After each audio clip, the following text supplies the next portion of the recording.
Hi, this is Steve from appsplanation.com, and this is our quick start tutorial for Photochop. We'll get into the app there. Just keep in mind, if you're pretty new to smartphones, you're not quite sure how touch interfaces work, things like that. We do have a beginner's level video that you should probably check out. This one's going to move pretty fast, and it's going to assume you kind of already know a lot of the basics about how to use applications on these smartphones and tablets. So if you don't, check out the beginner's video. It'll probably get a lot more out of that one. But if you just want to quickly learn how to use this program or find out what it's about, this is a great guide for that. And as you see, here is the icon for it. I'm just going to tap it and fire it up. First thing it does is give us just a quick instruction on how to use the program, and I'll explain exactly what this means. For now, let's just hit start chopping. And if you've ever heard the term Photoshop, basically what this is a poor man's Photoshop. So basically it's taking one picture and editing it and applying it to another picture. But that's all it does. Doesn't do anything more complicated. You can't change colors or blur anything or do anything very complicated. Very, very simple, but it does what it does very, very well, actually. So as you can see, the first thing it's going to ask us to do is choose a photo. We can take a picture with a camera. Actually, we're just going to go into our camera roll here. And as you can see, I've already got a picture of Charlie Sheen in there, so we're going to tap that, and it's going to bring that photo up. As you can see, it already puts a default background in there, and we're going to change that to something more appropriate for what we're going to do.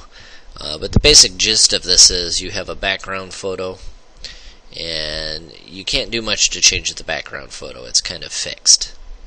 And then we have a foreground photo, and in this case this is the one that we can edit, we can do things to. And as you saw in the little help file that popped up at the beginning, we can tap two fingers to the screen of the phone or the tablet, and as we move those two fingers across the screen, the picture's going to track with that, move side to side, up and down. And also, if we perform a pinch maneuver, it's going to shrink it. And if we reverse that, it's going to zoom out. So again, pinch to zoom out, and reverse pinch to zoom in is actually what we're doing here. So, as I was saying, probably not going to use this background here of this lion. So if we go up, as you see in the upper right corner here, we have a button, and this is actually the button that we use to select a new background.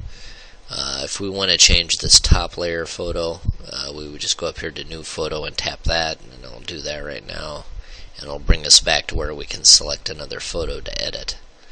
But we're just going to go back to there. We want to use Charlie for this, and then we're going to go to the new background button here. We're going to tap on that.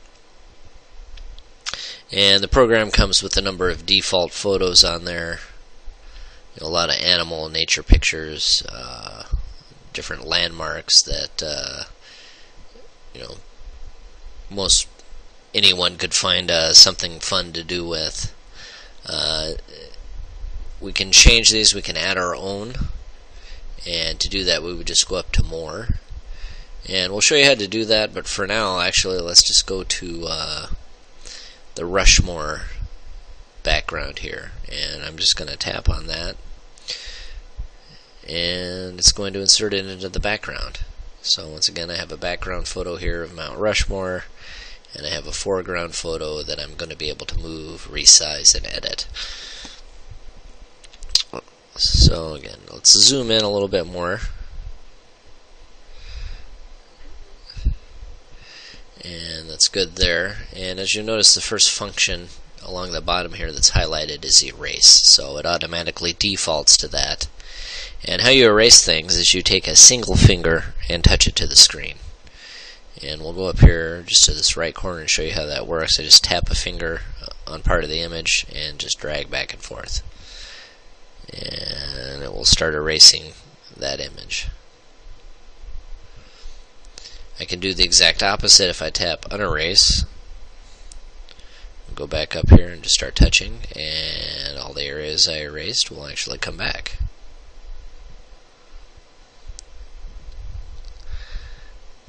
And also has another function here called flip. So if I tap that, it's actually going to reverse the photo, and you'll notice that now he's facing the other way. So let's get into the editing of it. I'm going to start erasing the photo. Whoops, I got unerase on there. Okay, so I got to tap erase first. And again, one finger to erase, and two fingers to move and resize. If you're going to have any problem with this program, it's because you kind of accidentally had one finger on when you thought you had two fingers on, and you actually accidentally start to erase things. Fortunately, the program does allow us to undo those things, again, with the unerase button. Or let's just say we did something drastic, it'll actually drag across here like that. We can just go down and hit undo, and it'll erase or unerase the last thing that we did there. But let's start going. We can zoom in quite a bit on this photo to do fine detail work.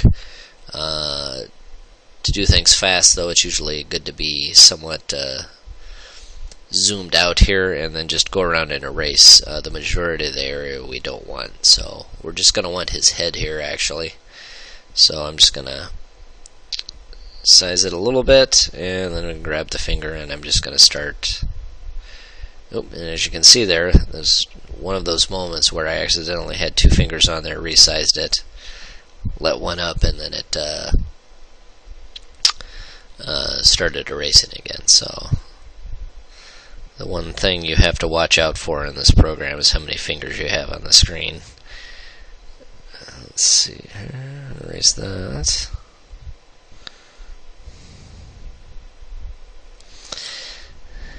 And so we get the majority of the stuff we don't want on there. But of course, using our fingertip, it's very hard to do fine detail work like this at this scale. So we're going to do sort of a reverse pinch and start scaling in. And as we do that, now we can get in real close here and start erasing around things like that. And we can even zoom in even more than that if we want to get real close.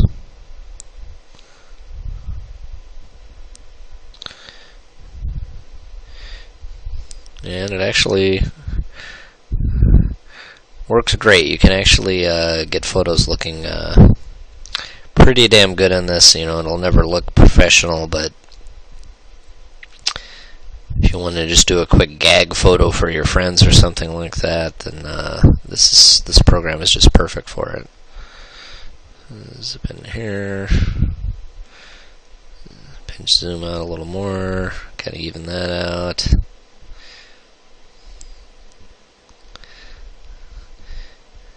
And I am erasing some of this image that I probably wouldn't want to, but when I'm zoomed in, I'm not really erasing very much, so it'll look better if you can sort of get in there, and even if you're editing into part of the image that you want,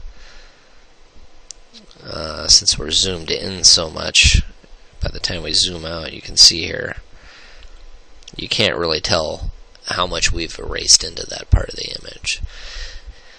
So this is going to take a while to do all this detail work, so I'm just going to do a quick pause, and then we'll come back when I've got that finished up. And voila, we've got it edited up pretty good here. You'll notice in the hairline and stuff, there's, oops, accidentally erased. Fix that.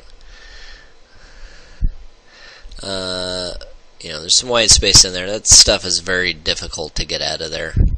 But if we zoom back in here, you really don't notice it that much. And if you really need to be that perfect with it, then certainly, download Photoshop or iPhoto from Apple and get tools that are more appropriate for what you want to do. But again, this is just kind of a real quick, have a laugh with a friend kind of a program. And we're actually going to put him over Abraham Lincoln's head here. So I'm going to flip him just so he's facing the right way. Zoom in a little bit. And boom, now we have Charlie Sheen added to Mount Rushmore. So I want to save this now, so if I just go down to Share Save, tap on that. And of course it gives us the option, post it directly to Facebook, we can send it in an email, or save it to the photo album. In this case we're just going to tap Save it to the photo album. And it's saved in our camera roll with the rest of our photos on the phone. And that's pretty much it for editing. Doesn't get much more complicated than that. Drop a photo in, clean it up a little bit, and stick it where you want it, and then save it. In this case, now that we've saved it, let's actually go in and show you how to add a background. So we're going to go up to the upper right, tap on Add a Background, and up on the upper right again we have More, so we're going to tap that, and it's going to give us an option. There's like an online gallery for Photochop where they have more backgrounds, but we're going to go into My Pictures, so this is the camera roll on the phone, and use a photo in this case, and we're actually going to grab this one we just created here. So I'm going to tap on that, and it's going to give us a quick ability to edit it a little bit. So if you tap on OK here, and we can shrink it, we can rotate it. We can't erase it or do anything like that to any part of the photo, but we can adjust it a little bit to look the way we want. And that should be fine right there. And then I'm going to tap Save, and it's going to give us the option immediately to give the background a name. My pick one is just fine for these purposes, so I'm just going to tap Done.